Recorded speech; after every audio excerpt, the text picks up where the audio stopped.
تھا کہ شیعہ سنی جو ہے وہ جھگڑے ہوتے ہیں اور اس میں اتنی ساری جانیں ضائع ہوتی ہیں. تو مطلب بحیثیت آدم اور آپ مطلب جس طرح سے بتاتے ہیں اور چیزیں بتاتے ہیں، اس سے ایک ایگریشن بھی آتا ہے، مطلب ایک وائلنسی بھی کریٹ ہوتی ہے. تو قیامت کے دن پھر آپ اس کا کیا جواب دیں گے اگر آپ ویسے کوئی دو اگر اس میں انسان میرا ایک دوسرے رول ہو سے. تو میں اللہ سے پناہ مانگوں گا نا، میں تو اسٹاپ کروں گا فوراً، میں تو نہیں کچھ نہیں کروں گا. لیکن میں آپ کی خدمت میں عرض کرتا ہوں کہ یہ جو وائلنس ہوئی ہے پچھلے 40 سال میں، فرقہ واریت کی وائلنس ہوئی ہے، 1970s میں کوئی ایسی وائلنس نہیں تھا شیعہ اور سنی کے درمیان. 1960s میں، 1950s میں اگر کبھی کہاں بار کوئی مثلا فساد ہوا ہے کسی محلے میں، وہ ایک محدود واقعہ ہے، ٹھیک ہے نا. اس سے پہلے آپ جائیں انگریزوں کے زمانے میں کوئی نہیں تھا، یعنی ہندو مسلم کے درمیان فسادات ہوتے تھے، شیعہ اور سنی کے درمیان کوئی ایسا نہیں تھا کہ ایک دوسرے کی تکفیر کر رہے ہیں، ایک دوسرے کے علماء کو قتل کر رہے ہیں، ایسی کوئی بات نہیں تھی. ہو سکتا تھا کسی محلے میں کبھی لڑائی ہو جائے نا، ایک دوسرے سے فسادات ہو جائے، وہ بھی نادر طور پہ، نادر طور پہ. لیکن 1980s کے بعد یہاں پہ کیا، وہ بہت ساری تنظیمیں بن گئی جن کا کام یہ تکفیر شیعہ، اور نہ صرف تکفیر شیعہ علمی لحاظ سے بلکہ عملی لحاظ سے شیعہ کو قتل کرنا، شیعہ کے امام بارگاہوں میں دھماکے کرانا، اور شیعہ کے امام بارگاہ میں جا کر جماعت کے وقت ان کو مشین گن سے ان نماز گزاروں کو قتل کرنا، ٹھیک ہے نا. یہ 1980 سے شروع ہو گئے. پہلے تو شیعہ علماء کو اسیسینیٹ کیا جاتا تھا، پھر شیعہ انٹلیکچوئلز کو، شیعہ تعلیم یافتہ حضرات کو، کاروباری حضرات کو، مشہور معروف حضرات کو. تو یہ جو ہوا ہے میرے یہ ایک خود جوش، یہ ایک نیٹو بورن گراس روٹ ایک موومنٹ نہیں ہوا ہے. یہ اس چیز کا رد عمل تھا کہ ایران شیعہ جہاں بھی شیعہ رہتے ہیں ان کو اپنی سیاسی مقاصد کے لیے استعمال کرنا شروع کیا ہے. شاہ کے زمانے میں یہ نہیں ہوتا تھا. شاہ شیعہ تھا، وہ ایک ایسا شیعہ نہیں تھا کہ تشیع پہ عمل کرے، تشیع کی خدمت کرے، لیکن شیعہ تھا، 12 اماموں کو ماننے والا تھا.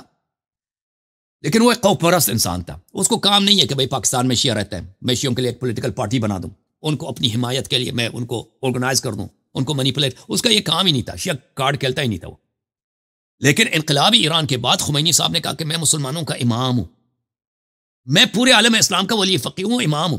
تو لازمی بات ہے، سنی تو نہیں مانتے نا ان کو، سنی تو وہ کہتے ہیں ماشاءاللہ اچھی بات ہے، آپ نے انقلاب کیا، ہم آپ کے ساتھ ہیں، سپورٹ کرتے ہیں، لیکن یہ کہ آپ ہمارے امام ہیں، آپ کی طاعت ہم پہ واجب ہے، وہ کوئی نہیں ماننے کے لیے تیار نہیں تھا. لیکن شیعہ حضرات، یعنی خمینی صاحب کی اتنی پاپولیرٹی تھی عالم تشیع میں انقلاب سے کچھ پہلے اور انقلاب کے بعد کہ اس کو حد سے بیان ہی نہیں کیا جا سکتا. یعنی کوئی ایسا لیڈر نہیں گزرا ہے پچھلے ہم شیعوں میں مذہبی لحاظ سے پچھلے 300 400 500 سالوں میں جتنی پاپولیرٹی خمینی صاحب کو تھی، کیونکہ لوگ دیکھتے تھے کہ وہ ایک سادہ آدمی ہے، بزرگ آدمی ہے، مجتہد ہے، ٹھیک ہے نا، مقدس آدمی ہے، اسلام کی بات کر رہا ہے، اسرائیل کے خلاف ہے، امریکہ کے خلاف ہے، اس نے ایک ظالم بادشاہ کو ہٹائے، وہاں پہ اسلام نافذ کرنا چاہتا ہے. تو انہی سادہ نعروں کی بدولت اس کو لوگ بہت پسند کرتے تھے، سنی بھی پسند کرتے تھے، لیکن شیعہ حد سے زیادہ. وہ تو خمینی صاحب کے لیے مرنے کے لیے تیار تھے. حکومت پاکستان کو بھی یہ پتا تھا، حکومت سعودی عرب، امریکہ سب کو پتا تھا یہ ایک ایسی لہر ہے کہ پورے عالم اسلام کو لے گی اپنے لپیٹ میں جہاں بھی شیعہ. اور پھر ایران نے کیا کیا کہ شیعوں کے لیے جہاں بھی ہیں ان کے لیے ان کے درمیان پولیٹیکل پارٹیز بنانا شروع کیے، اور جہاں پہ حکومتیں کمزور ہیں وہاں پہ نہ صرف پولیٹیکل پارٹیز بنا دی، وہاں پہ ملٹری پیراملٹری گروپس بنا دی، ٹھیک ہے نا. اگر حکومت وہاں پہ کمزور ہے تو صرف پولیٹیکل پارٹی بنا دو. اگر حکومت طاقتور ہے جیسے پاکستان میں، وہاں پہ نہیں بنا سکتا کوئی پیراملٹری گروپ، نہیں بنا سکتا شیعوں کا، تو وہاں پہ پولیٹیکل پارٹیز بنا دی. لیکن جیسے لبنان ہے، وہاں پہ سینٹرل حکومت کمزور ہے، کنٹرول نہیں، وہاں پہ پیراملٹری گروپس بنا دی اپنے، ٹھیک ہے نا. افغانستان میں اس زمانے میں ہرج و مرج تھا حکومت، وہاں پہ پیراملٹری گروپس بنا دی اپنے. تو یہ دیکھیں دنیا کو، وہ تو دیکھنے والے تو دیکھ رہے تھے نا، تماشا دیکھ رہے تھے کہ بھئی یہ دیکھیں ہمارے ساتھ کیا ہو رہا ہے. اگر پاکستان کی شیعوں کو موبلائز کیا جائے، وہ ایرانی سیاست پہ چلنا شروع کر دیں، تو یہ حکومت پاکستان کے لیے ایک بہت بڑا خطرہ ہے. جیسے حزب اللہ لبنان میں ایک بہت بڑا خطرہ ہے وہ ایران کے لیے، یہ پاکستان میں ہمارے لیے بہت خطرہ ہے. تو میں سمجھتا ہوں کہ یہ ایک ضیاء کے زمانے سے، اس زمانے سے اس بات کا آغاز ہوا. اس میں خود حکومت پاکستان، فوج، ISI شریک تھے، اور امریکہ کی بھی سرپناہی حاصل تھی ان کو. سعودی عرب، ایمریٹس، ان سب لوگوں نے ان کی حوصلہ افزائی کی، فنڈنگ فراہم کیے ان گروپس کو جن کا کام تھا شیعوں کو قتل کرنا. دیکھو شیعوں کے عقائد، یہ تو انقلاب کے بعد تو نہیں بنے کہ ہم ابو بکر عمر کو نہیں مانتے. ہم انقلاب ایران سے پہلے شیعت تھے، ابو بکر عمر کو نہیں مانتے تھے، عائشہ کو نہیں مانتے تھے، کوئی ہمارا عقیدہ چینج نہیں ہوا حکومت ایران، انقلاب ایران کے بعد. تو انقلاب ایران کے بعد یہ تکفیر کی لہر کہاں سے آ گئی؟ یہ جماعتیں کہاں سے بن گئی؟ یہ گروپس جن کو ہمیں پتہ ہے کہ ان کو حکومتی سرپناہی سرپرستی حاصل تھی، انٹرنیشنل فنڈنگ ان کے پاس ہوتی، یہ کہاں سے آ گئے؟ ٹھیک ہے نا. تو یہ ایک ریاکشن تھا کہ انقلاب کی لہر کو روکا جائے، اور اس لہر کو روکنے کے لیے مختلف طریقے اپنائے گئے. پاکستان میں اس کا طریقہ کار یہی تھا کہ شیعوں کی تکفیر کیا جائے اور شیعوں کو قتل کیا جائے، تاکہ شیعوں میں وہ بات ہی نہ رہے کہ ایک پولیٹیکل پاور کے طور پر شیعہ آئیڈینٹیٹی کے ساتھ یہ پاکستان کی سیاست کو انفلوئنس کر سکے. وہ اس میں بہت کامیاب ہو گئے، واقعی کامیاب ہو. حکومت پاکستان بھی کامیاب ہو گئی، سعودی عرب بھی کامیاب ہو گئی، اور CIA ویسٹ بھی سب کامیاب ہو گئے. عرب دنیا میں ایک اور طریقے سے اپنا گیا. عرب دنیا میں یہ تھا کہ صدام کو کہہ دو حملہ کر دو. صدام اگر حملہ نہ کرتا تو یہ لہر انقلاب لے لیتا، بھائی کویت گر جاتا، کویت میں انقلاب، عراق میں بھی انقلاب آ جاتا. سنیں نا، اگر عراق میں انقلاب، وہ خمینی سٹائل کا انقلاب آ جاتا، کویت تو کوئی بات، یہ یعنی مڈل ایسٹ ختم ہے بھائی. یہ دو بڑے ملک ہیں مڈل ایسٹ میں، ایک عراق ہے ایک ایران ہے. اگر یہ دونوں خمینی صاحب کے ہاتھ میں آ جاتے نا، سعودی عرب کچھ بھی نہیں، وہ تو روک ہی نہیں سکتے اس لہر کو. وہ لے لیتے بھائی یہ پورے مڈل ایسٹ کو، جتنا آئل گلف جہاں پہ اس زمانے میں 80s میں ابھی دیکھیں تیل کی پیداوار جو ہے دوسرے علاقوں میں زیادہ ہے. 80s میں دنیا کا 80% تیل وہاں سے نکلتا تھا، پرشین گلف سے نکلتا تھا. اس زمانے میں کوئی اس بات کو اجازت دینے کے تیار نہیں تھا کہ انقلاب، ایک اینٹی ویسٹرن گروپ جو خمینی صاحب ہیں، وہ 80% آئل فلو کو کنٹرول کریں. تو وہ ہر کام کے لیے آمادہ تھے کہ اس کو روکا جائے. تو اس لیے انہوں نے صدام صاحب سے کہا دیا کہ بھائی مارو، اور صدام وہ تئی کتا پاگل، اس نے بھی حملہ کیا. ٹھیک ہے نا. تو یہ جو دیکھیں یہ شیعوں کو قتل کرنے کا لہر اور شیعوں کی تکفیر کا لہر شروع ہوا ہے. اب دیکھیں اس کے بعد سعودی عرب میں اور امارات وغیرہ میں وہاں پہ بھی شیعوں کی کافی تکفیر ہو گئی تاکہ کوئی انقلابی حکومت ایران کے وہ حمایت نہ کرے. تو ان سب یہ جنہوں نے دیکھیں یہ جو شیعہ مسلمانوں کے درمیان فسادات ہوا ہے، یہ میں سمجھتا ہوں اس میں بڑا رول جو ہے شیعہ علماء کا ہے. شیعہ علماء کی غلطی ہے. شیعہ علماء کی کیا غلطی ہے کہ وہ علیہ کار بن گئے ایران کے. اگر وہ علیہ کار ایران کے نہ بنتے اور شیعہ قوم کو ایرانی سیاست اور اس کی منہج اور اس کے جو اس کا طریقہ کار تھا اس پہ نہ چلتے، تو یہ پاکستان وغیرہ میں شیعہ کشی کا اور شیعہ کی تکفیر کا اور شیعوں کے قتل کا کوئی وجہ نہ رہتا. کیونکہ جو تنظیمیں بن گئی وہ ایک ری ایکشن کے طور پر، ایک سپر کے طور پر، ایک دفاع کے طور پر کہ ایرانی ویو کو کیسے ہم ریپلس کریں، ایرانی موج کو ہم کیسے پیچھے ہٹائیں، اس وجہ سے بنی تھی. تو اس میں ایران کا خمینی صاحب کا بہت قصور ہے، خامنئی صاحب کا بہت بڑی غلطی ہے ان لوگوں کی کہ انہوں نے شیعہ کارڈ کہلا، شیعہ کمیونٹیز کو اور شیعہ پاپولیشنز کو اپنے سیاسی مفادات کے لیے انہوں نے یوز کیا ہے. ہر ملک میں جہاں بھی شیعہ رہے، امریکہ میں بھی یہی ہے، یہاں پہ شیعہ مساجد، شیعہ ممبرگاہ سب ایران کے ہاتھ میں. تو یہ بہت بڑی غلطی تھی، اس کی وجہ سے ہم قتل ہوئے. تو میں سمجھتا ہوں شیعہ قوم کو بیدار ہونا چاہیے، یہ سمجھنا چاہیے شیعہ قوم کو، اور شیعہ علماء کو بیدار ہونا چاہیے. اور شیعہ علماء اکثر اس بات کو جانتے ہیں لیکن اعتراف نہیں کرتے. وہ جانتے ہیں کہ سپاہ صحابہ کیوں بنی ہے. سپاہ صحابہ بنی ہے تحریک نفاذ فقہ جعفریہ کے مقابلے کے لیے بنائی ہے، خود حکومت پاکستان نے بنائی ہے. وہ خود جانتے ہیں، اکثر علماء جانتے ہیں ان باتوں کو. ٹھیک ہے نا. تو عرض یہ ہے کہ یہ بہت بڑی مصیبت تھی. انقلابی ایران شیعوں کے لیے بہت بڑی مصیبت تھی، یعنی اور وہابیت کے لیے بہت اچھا تھا. اس کی وجہ سے وہابیت کو بہت فروغ ملی، ان کے مدارس کو بہت فنڈنگ ملے، کروڑوں کے نہ بلین ٹریلینز کے حساب سے پوری دنیا میں ان کی جو اشاعت ہوئی، ان کی جو سرپرستی ہوئی، ان کو جو آزادی ملی. امریکہ نے، سعودی عرب نے، اور سعودی عرب کے جتنے اس کے آئل انکم تھی سب وہابیت کی خدمت میں ان لوگوں نے لگا دی. یہ ہمارے لیے بہت مصیبت. میں سمجھتا ہوں اس بہت بڑی ٹریجڈی ہے ہمارے مذہب کی، اور ابھی تک افسوس کی بات ہے کہ میری قوم سوئی ہوئی قوم ہے، ان کو پتہ ہی نہیں ہے کہ وہ 40 سال سے کیوں ذبح ہوا ہے. یہ غداری کہ ان کو پتہ بھی نہیں چلنے دے رہے ہیں کہ کیوں تم ذبح ہو رہے ہو. یہ ان کے علماء کی بدبختی ہے، ان کے علماء کی ان کے ساتھ غداری ہے. ہم شیعہ ہیں، جو پاکستانی شیعہ ہیں وہ ملک کے وفادار بنے، اور ملک کے وفادار ہیں، ایران کے اعلی کار نہ بنے، اور ایرانی سیاست کے ان کے جیسے وہ ایک تھے نا پاکستان میں عارف حسینی، وہ وہی جو نعرے تھے خمینی صاحب کے، اس پہ وہ 100% اسی کو کاپی کر کے نا پاکستان میں ریلیز بناتا تھا، سید عارف حسین الحسینی، اسی کو کاپی کر کے ادھر پاکستان میں. یہ باتیں شیعوں کی تباہی کے سبب ہیں، اور شیعہ کبھی نہیں اٹھ سکیں گے، اور شیعہ کبھی ان کو یہ جو بین الاقوامی بڑی طاقتیں ہیں اور خود حکومت پاکستان، یہ کبھی ان پہ اعتماد نہیں کرے گا جب تک کہ یہ ایران کے اعلی کار رہیں گے. یہ بڑی اہم بات ہے، اس نقطے کو سمجھنا چاہیے.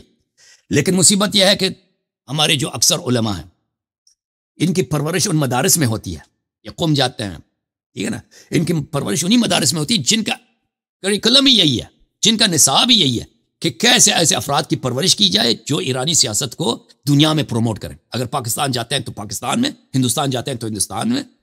تو یہ شہنشاہ نقوی صاحب کسی اور بات کو سمجھ ہی نہیں سکتے، کیونکہ شہنشاہ نقوی صاحب اور ان جیسے افراد یہ ذہنی لحاظ سے برین واشڈ ہیں. یہ تصور ہی نہیں کر سکتے کہ ولایت فقیہ یہ جو ہم جس راستے پہ جا رہے ہیں خطا ہو سکتا ہے. یہ اہل بیت علیہ السلام کا راستہ نہیں ہے. افسوس کی بات ہے، صرف افسوس اور درد کا اظہار میں کر سکتا ہوں. شیعہ مجھے گالی دیں گے بہت سارے، لیکن میں کیا کر سکتا ہوں؟ جی میں جو کہہ رہا ہوں وہ حق ہے. جی سر. آپ نے کافی لمبی جو ہے وہ آپ نے تفصیل دی ہے. اچھا، یعنی یہ پیراملٹری ایک موومنٹ تھی rather than کہ ایک ریلیجیس موومنٹ تھی. ٹھیک، یہ تو آپ نے بڑا اچھا بتایا. لیکن اگر آپ دیکھیں نا تو آفٹر 2010 کے بعد ایک دفعہ پھر سٹ جائی اتحاد بین المسلمین کی، شیعہ سنی وہابی دیوبندی سب ایک پیج پہ آ گئے. گزشتہ اگر آپ دیکھیں نا تو یہ 10 سے 15 سالوں میں تو آپ کو کوئی ایسے فسادات، نہ قتل و غارت، نہ اسیسینیشن، نہ ٹارگٹ کلنگ، نہ بم بلاسٹ، کچھ ایسا نظر نہیں آ رہا. لیکن اسی ویو کے کوئٹے میں تو ہوا ہے نا، بعض جگہوں میں ہوتا رہتا ہے نا، بعض جگہوں میں اٹس ویری مائنیوٹ. ہاں، لیکن وہ آپ کو پتہ نا کچھ جگہوں پہ وہ رفٹ رہتی ہے. لیکن میں سمجھتا ہوں نا، میں سمجھتا ہوں کہ جن لوگوں نے یہ جو ہے نا تکفیری جماعتیں خود ایک مصیبت بن گئی. ان کو یوز تو کیا گیا نا شیعوں کے خلاف. جو تکفیری جماعتیں اور ٹیررسٹ جماعتیں تھیں جو شیعہ کو قتل کرتے تھے، یہ خود حکومت کے لیے پرابلم بن گئی نا، جو لوگ ان کی سرپرستی کرتے تھے. میں یہ سمجھتا ہوں.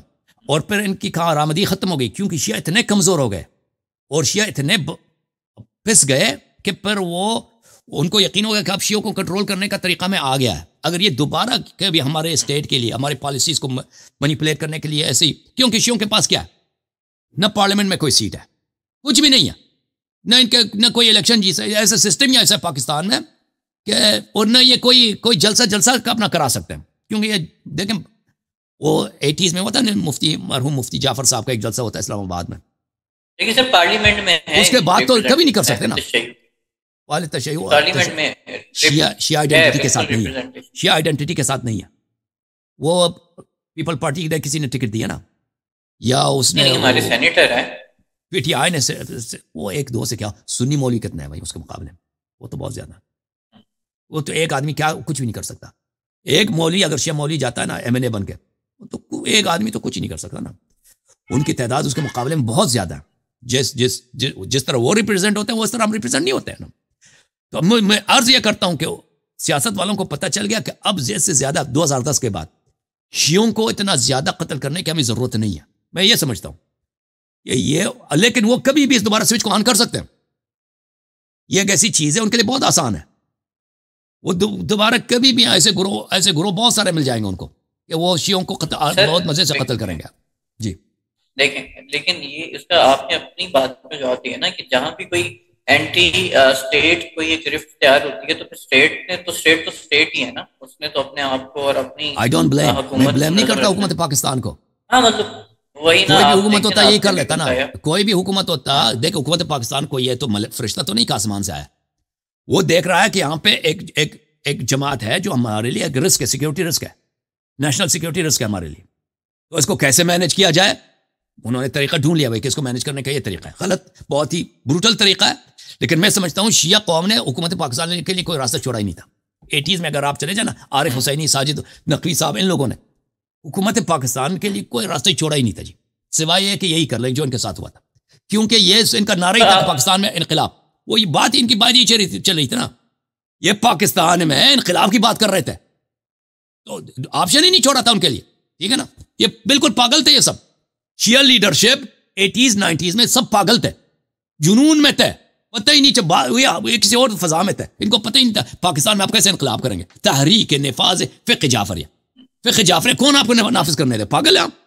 ابھی تک حنفی فقہ نافذ نہیں ہوا جی, ان کی اکثریت ہے. آپ کو کوئی یہ کسی اور دنیا میں تھے. ہمارے شیعہ مولوی اگر دیکھیں, یہ بہت افسوس کی بات ہے, لیکن یہ بہت بیوقوف ہوتے ہیں. یہ ایک معاملے میں تیز ہوتے ہیں, وہ پیسے جمع کرنے جو ان کی جو ذاتی مفادات ہو, لیکن قوم کی صلاح کو, ان کی مصلحت کو کیسے پروموٹ کیا جائے, اس کو پروٹیکٹ کیا جائے, میرے قوم کی خدمت کیسے کریں, ان کو آگے اس میں یہ بالکل 100% اگنورنٹ ہے, بیوقوف ہے, ان کو کچھ نہیں آتا.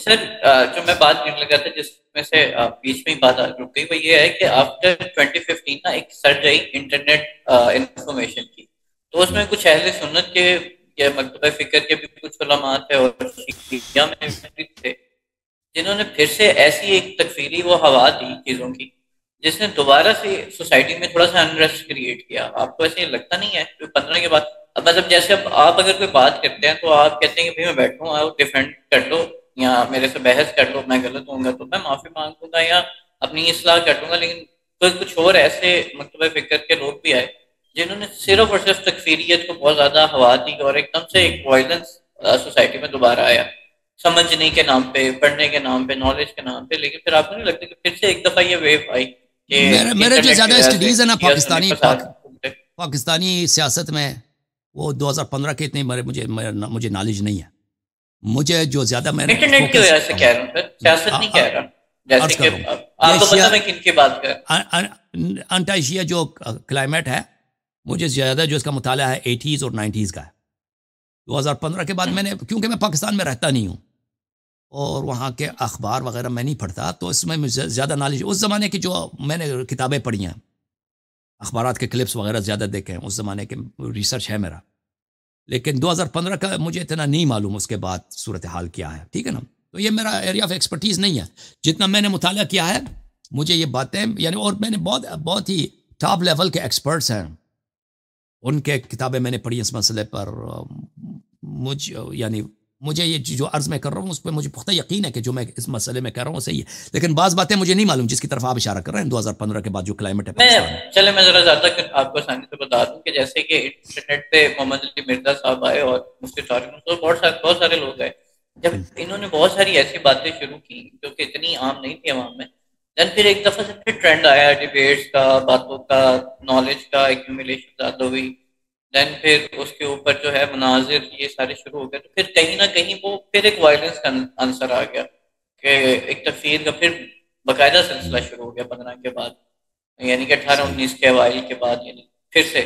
ورنہ اس سے پہلے تو یہ رک چکی تھی, یعنی کہ شیعہ بڑے اچھے طریقے سے اپنی رسومات ادا کر رہے تھے. جو وائلنس ہوتا ہے نا, جو ٹیررسٹ گروپس وائلنس کرتے ہیں, مثلا کوئی آتا ہے کسی جگہ پہ کوئی کام, اس کے پیچھے بہت پلاننگ ہوتی ہے, اس کے پیچھے بہت مین پاور ہوتا ہے, فکری طاقت ہوتی ہے, ٹریننگ ہوتا ہے. تو یہ یوٹیوبر یہ کام نہیں کر سکتے. ٹھیک ہے نا, یہ وہ کام کر سکتے ہیں, اس کے لیے آرگنائزیشنز کی ضرورت ہوتی ہے. اور حکومت پاکستان کا اتنا پاکستان پہ کنٹرول ہے کہ ایسے آرگنائزیشنز ان کی اجازت کے بغیر پاکستان میں آپریٹ نہیں کر سکتے. پاکستان میں ان کی اپنی وہ اجازت دیں گے تو یہ آپریٹ کر سکیں گے. ٹھیک ہے نا, تو اگر ایسی کوئی بات پاکستان میں ہوتی ہے, میرا جو امپریشن ہے کہ حکومت پاکستان جو ہے بالخصوص اس کی جو جس کو آپ اسٹیبلشمنٹ کہتے ہیں, جس کو فوج وغیرہ, یہ ان کی کافی گرفت ہے پاکستان پر. وہ سب کو اچھی طرح جانتے ہیں کہ کون کیا کرتا ہے, اور ان کی اجازت کے بغیر اس طرح کے کام کوئی بہت کم کر سکتا ہے, لیکن یہ اس سے نمٹنا بہت آسان سے نمٹ لیں گے. پاکستانی اسٹیٹ جو ہے نا وہ اپنے ملک اور قانون کو جو ہے نا وہ رائج کرنے میں بڑی بہترین ہے, اس معاملے میں تو بہت بہتر ہے. خیر سر, اب ہم آگے چلتے ہیں، ویسے اگلا سوال یہ تھا کہ کیا یہ ایک تاثر ہے کہ پاکستانی جو شیعہ ہیں وہ ایران کی پراکسی ہیں؟ آپ نے بہت مفصل جواب دے دیا، اس میں اب کچھ رہ نہیں گیا اس اس میں بات شک ہی نہیں. دوبارہ سے